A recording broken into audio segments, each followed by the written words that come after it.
Hello students, मैं Fakhruddin Chishti Noble Institute of Science के online classes में आपका हार्दिक स्वागत करता हूं। बच्चों, आज अपन बीएससी थर्ड ईयर की बुक क्वांटम मैकेनिक्स स्टार्ट करेंगे। इसमें बच्चों मैं सबसे पहले यूनिट सेकंड स्टार्ट करूंगा। बिल्कुल नया पार्ट है ये, जिसका नाम है Schrodinger equation. Schrodinger equation Hindi में है श्रोडिंगर समीकरण। तो सबसे पहले अपन बात करते हैं कि ये श्रोडिंगर समीकरण होती क्या है, इसकी अपन बात करते हैं। श्रोडिंगर समीकरण, देखो बच्चों, क्वांटम यांत्रिकी में किसी भी कण की गतिक अवस्था से संबंधित तथ्यों का निर्धारण करने के लिए श्रोडिंगर नामक वैज्ञानिक ने एक समीकरण प्रस्तुत की, जिसे क्या कहते हैं? श्रोडिंगर समीकरण कहते हैं। इस श्रोडिंगर समीकरण की आवश्यकता क्यों ही बच्चों? Importance of Schrodinger equation. तो अपन बात कर लेते हैं श्रोडिंगर समीकरण की आवश्यकता। श्रोडिंगर समीकरण की आवश्यकता, इंपॉर्टेंस ऑफ श्रोडिंगर इक्वेशन, इसकी अपन बात करते हैं। बच्चों, आपको पता होगा डी ब्रोगली की अभिधारणा। मैं उम्मीद करूं कि आपको याद होगी, अगर नहीं भी है तो मैं बता देता हूं। डी ब्रोगली के अनुसार प्रत्येक गतिशील कण के साथ एक तरंग संबंधित होती है, जिसे क्या कहते हैं? द्रव्य तरंग कहते हैं। और इसका जो तरंग दे रहे हैं वो क्या होता है? लैम्ब्डा बराबर h upon p। Equation number first, ठीक है, जहां h क्या है? प्लांक कांस्टेंट है, और p क्या है? संवेग है। आप जानते हो चूंकि p बराबर क्या होता है? mv। इक्वेशन नंबर सेकंड, जहां ये जो v है ये क्या है? कण का वेग। क्या है बच्चों? कण का वेग है, ठीक है। मैं ये वैल्यू यहां पुट कर देता हूं from equation number first and second. Value put करें तो लैम्ब्डा बराबर h अपॉन p, तो ये h अपॉन p का मतलब कितना है? v है। इक्वेशन नंबर थर्ड, ठीक है। अब आप जानते हो बच्चों, देखो हम जानते हैं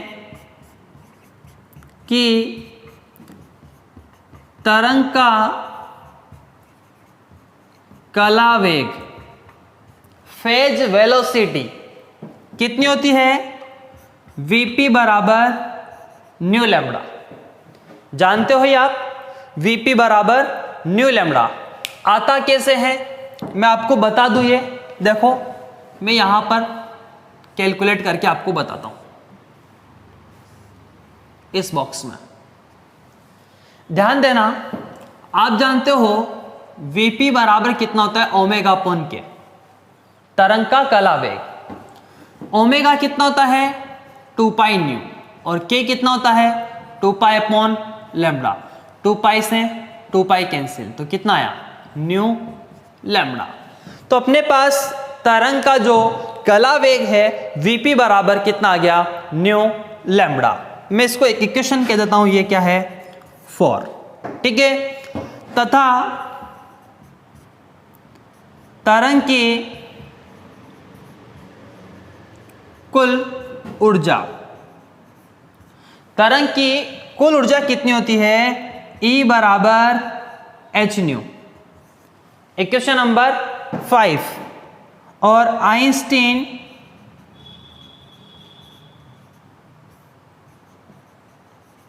समीकरण से E बराबर कितना होता है बच्चों? mc square mc²। Equation number 6, ये भी एनर्जी है, ये भी एनर्जी है, दोनों को इक्वल कर दूं मैं तो अपने पास कितना आएगा, ध्यान देना यहां से, h न्यू बराबर mc²। मैंने दोनों को बराबर कर दिया तो यहां से न्यू कितना हुआ, mc²/h। Equation number 7। बच्चों मुझे क्या करना है, तरंग का कला वेग निकालना है। किसका, तरंग का कला वेग, फेज वेलोसिटी निकालनी है। तरंग का कला वेग कितना होता है, vp बराबर न्यू लैम्बडा। मैंने न्यू का मान निकाल लिया, मैंने लैम्बडा का मान निकाल लिया। तो मैं क्या करूं, समीकरण 3 और 7 से समीकरण 4 में क्या करूं, मान रख देता हूं। तो फ्रॉम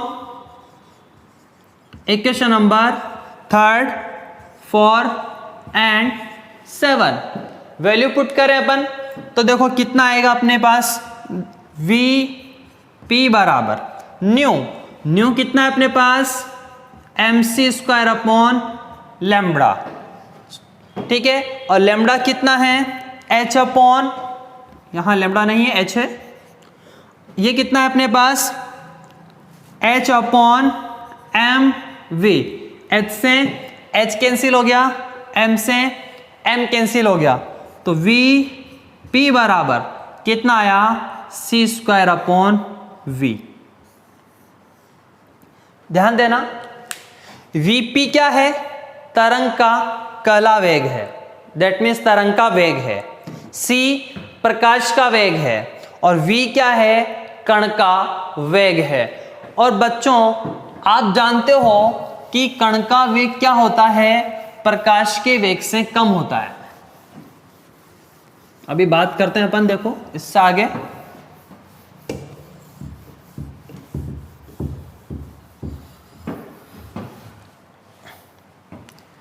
चूंकि v लेस देन c, कण का जो वेग है प्रकाश के वेग से क्या होता है, कम होता है।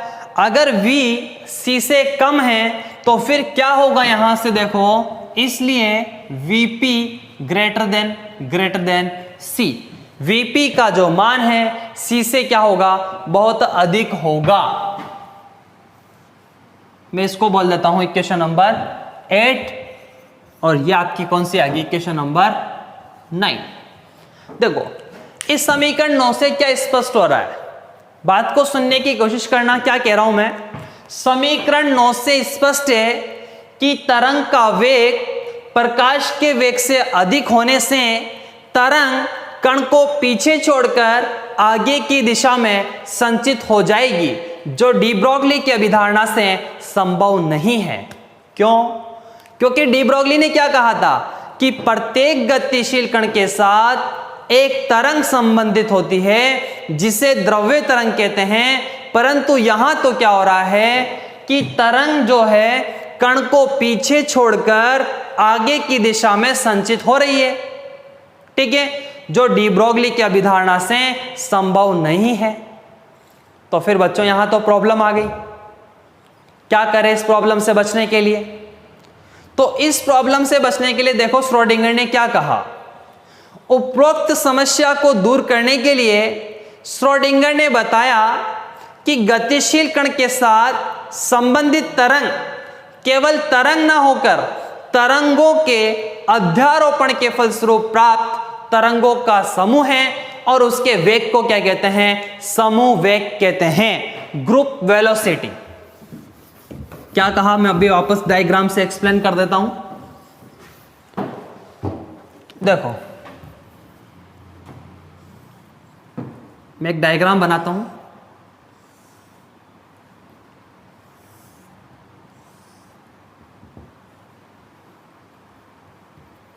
ध्यान देना क्या कह रहा है श्रोडिंगर उसकी बात पे।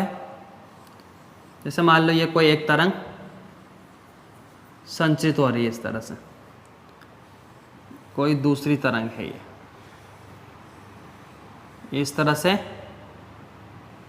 संचित हो रही है,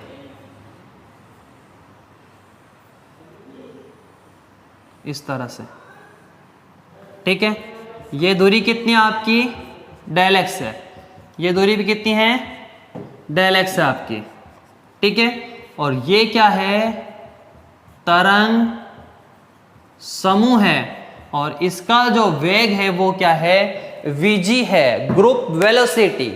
तो क्या कहा श्रोडिंगर ने, क्योंकि अपने पास समीकरणों से क्या स्पष्ट हुआ था कि तरंग कण को पीछे छोड़कर आगे की दिशा में संचित हो जाएगी, जो डी ब्रोगली की अभिधारणा से संभव नहीं है।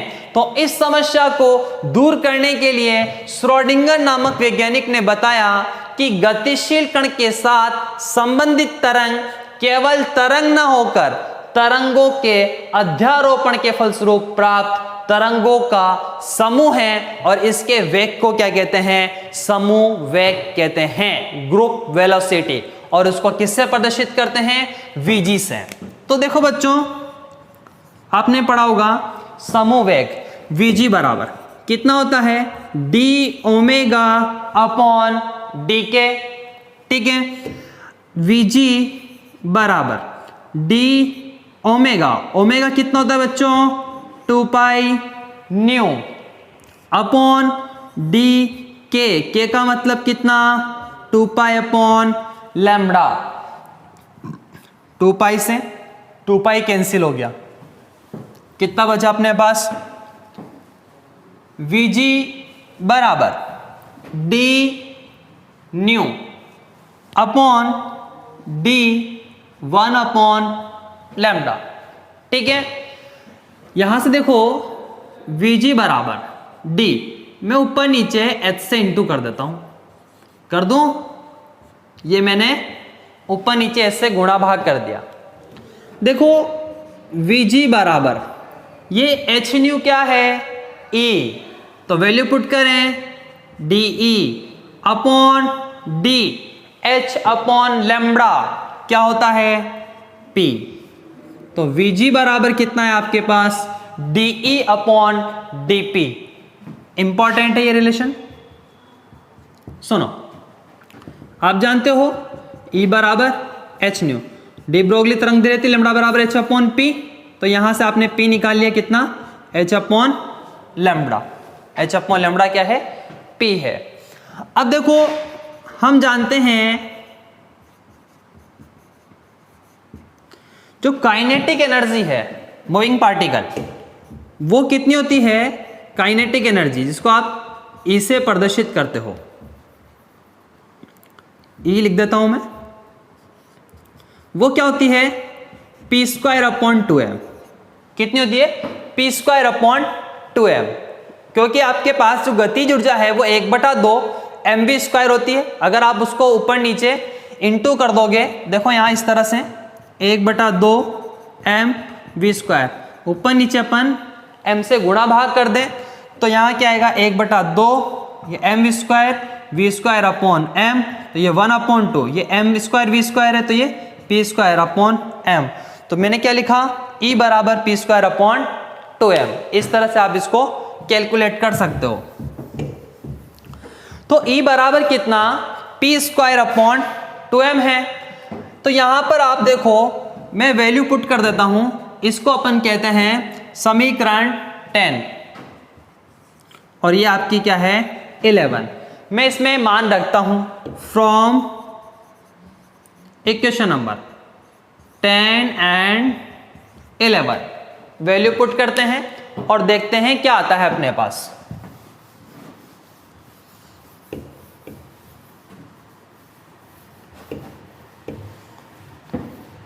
देखो बच्चों, फ्रॉम लिख दिया मैंने, तो vg बराबर d, E का मतलब कितना है, ये d अपॉन dp तो मैंने लिख ही दिया, p square upon 2m, p square upon 2m। यहां पर जो डिफरेंशिएशन हो रहा है वो किसके रेस्पेक्ट में हो रहा है, p के रेस्पेक्ट में। तो vg बराबर ये 1/2m क्या हुआ, कांस्टेंट, तो d अपॉन dp, और ये क्या, p स्क्वायर, तो vg बराबर 1/2m p स्क्वायर का कितना, dp 2p, 2 से 2 कैंसिल, vg बराबर p अपॉन m, बच्चों आप जानते हो P कितना होता है mv, m से m कैंसिल, तो Vg बराबर क्या आया V। इसका मतलब क्या है, देखो कि तरंग समूह का वेग कण के वेग के बराबर होता है। अतः स्पष्ट है कि तरंग समूह का वेग कण के वेग के बराबर होता है। ठीक है, अब आगे बात करते हैं अपन। देखो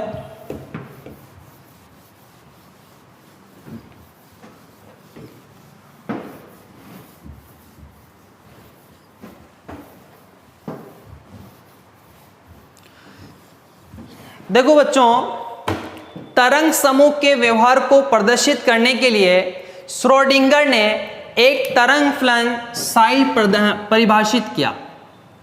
तरंग समूह के व्यवहार को प्रदर्शित करने के लिए श्रोडिंगर ने एक तरंग फलन साई परिभाषित किया जो स्थिति r वेक्टर और समय t का फलन होता है। ये किसी समय t और स्थिति r पर तरंग समूह के व्यवहार को प्रदर्शित करता है।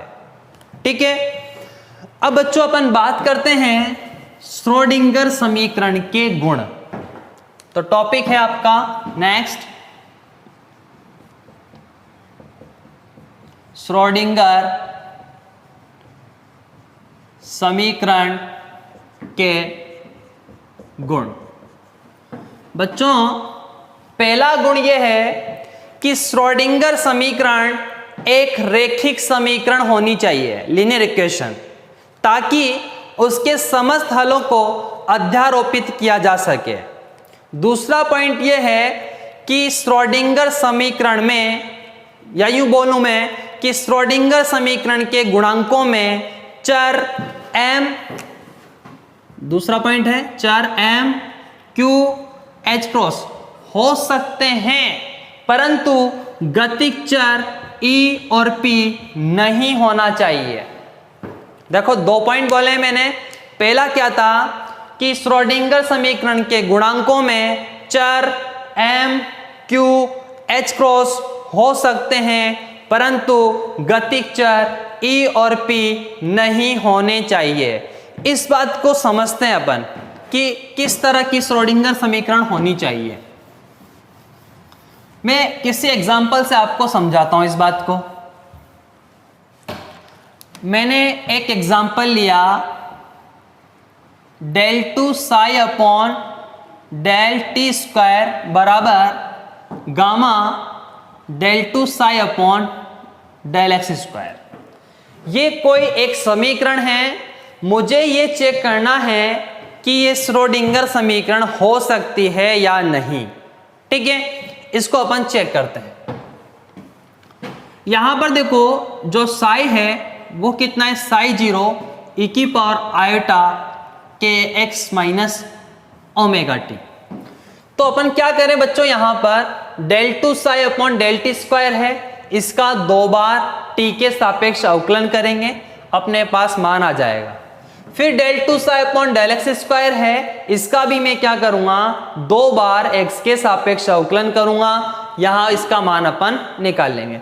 जब ये दोनों मान यहां पुट करेंगे तो वैल्यू पुट करने के बाद मैं गामा का मान निकालूंगा। तो गामा कितना फाइंड होता है बच्चों, ध्यान देना इधर, ओमेगा स्क्वायर अपॉन के स्क्वायर। कितना मिलता है, ओमेगा स्क्वायर अपॉन के स्क्वायर।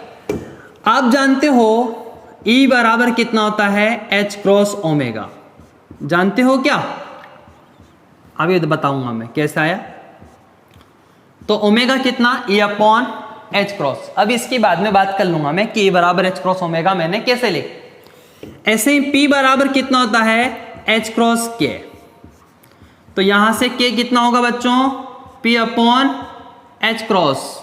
H क्रॉस जानते हो ना, H कट या H क्रॉस कितना होता है, H अपॉन 2 पाई। ठीक है, और इसका मान 1.054 इंटू 10⁻³ जूल सेकेंड। ठीक है, याद होना चाहिए आपको ये। मैं वैल्यू पुट करता हूं यहां पर, क्या आएगा अपने पास, गामा बराबर ओमेगा, ओमेगा का मतलब क्या है बच्चों, E square upon H cross का स्क्वायर, अपॉन के स्क्वायर है तो उल्टा कर दूं मैं, एच क्रॉस का square upon P square, H cross के स्क्वायर से एच क्रॉस का स्क्वायर कैंसिल हो गया, कितना बचा अपने पास, गामा बराबर E square upon P square. ठीक है, अब देखो आप जानते हो कि ई बराबर कितना होता है, पी स्क्वायर अपॉन 2m, गतिज ऊर्जा होती है ई बराबर पी स्क्वायर अपॉन 2m। मैं वैल्यू पुट करता हूं, गामा बराबर ई स्क्वायर का मतलब p की पावर 4 अपॉन 4m स्क्वायर, फिर अपॉन में कितना है p स्क्वायर, ये p स्क्वायर से एक p स्क्वायर कैंसिल हो जाएगा, तो गामा बराबर p स्क्वायर अपॉन कितना 4m स्क्वायर। अब यहां पर देखना, मैंने जो सेकंड पॉइंट बोला था वो क्या था कि श्रोडिंगर समीकरण के गुणांकों में चर m q h क्रॉस हो सकते हैं, परंतु गतिक चर e और p नहीं होना चाहिए। तो यहां पर ये जो श्रोडिंगर समीकरण है इसका गुणांक क्या है, गामा है, तो इसमें क्या आ रहा है आपके पास, p आ रहा है, तो ये आपकी श्रोडिंगर समीकरण नहीं हो सकती। ठीक है, तो फिर बच्चों और एग्जाम्पल देखते हैं अपन, और मैं आपको बता दूं ये E बराबर एच क्रॉस ओमेगा और P बराबर एच क्रॉस कैसे आया, एग्जाम्पल बाद में लेंगे, पहले मैं ये बता देता हूं आपको।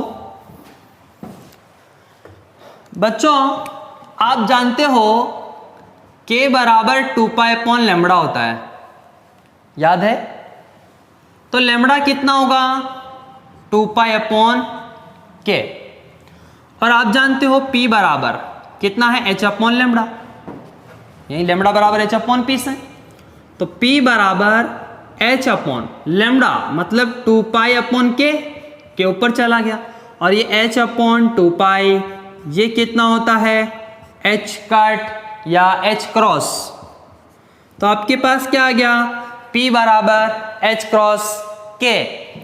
दूसरे की भी बात कर लेता हूं मैं, आप जानते हो ओमेगा बराबर 2π न्यू होता है, तो न्यू कितना होगा ओमेगा अपॉन 2π, चूंकि आप जानते हो E बराबर कितना होता है h न्यू, तो E बराबर h न्यू का मान रखा मैंने ओमेगा अपॉन 2π।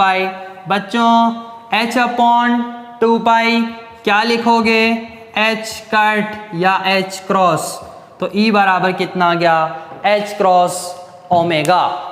ठीक है, तो इस तरह से आप P बराबर h क्रॉस k और E बराबर h क्रॉस ओमेगा निकाल सकते हो। ठीक है, मैं आगे बात करता हूं, दूसरा एग्जाम्पल मैं लेने वाला था अभी, क्या है दूसरा एग्जाम्पल देखते हैं अपन।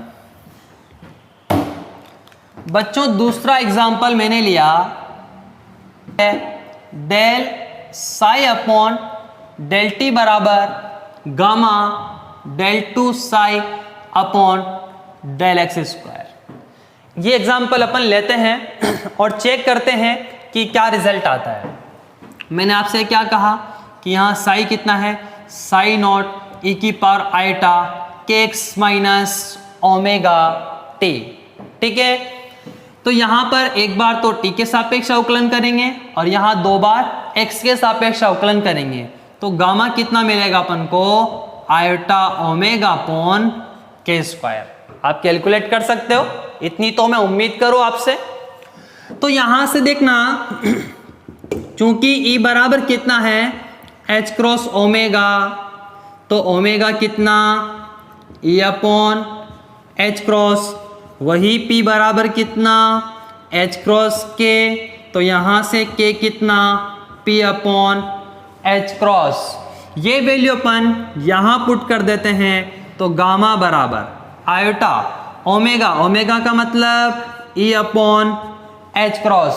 ठीक है, k स्क्वायर का मतलब P square upon h cross का स्क्वायर, एक h क्रॉस कैंसिल हो जाएगा, तो गामा बराबर आयोटा एच क्रॉस ई अपॉन पी स्क्वायर।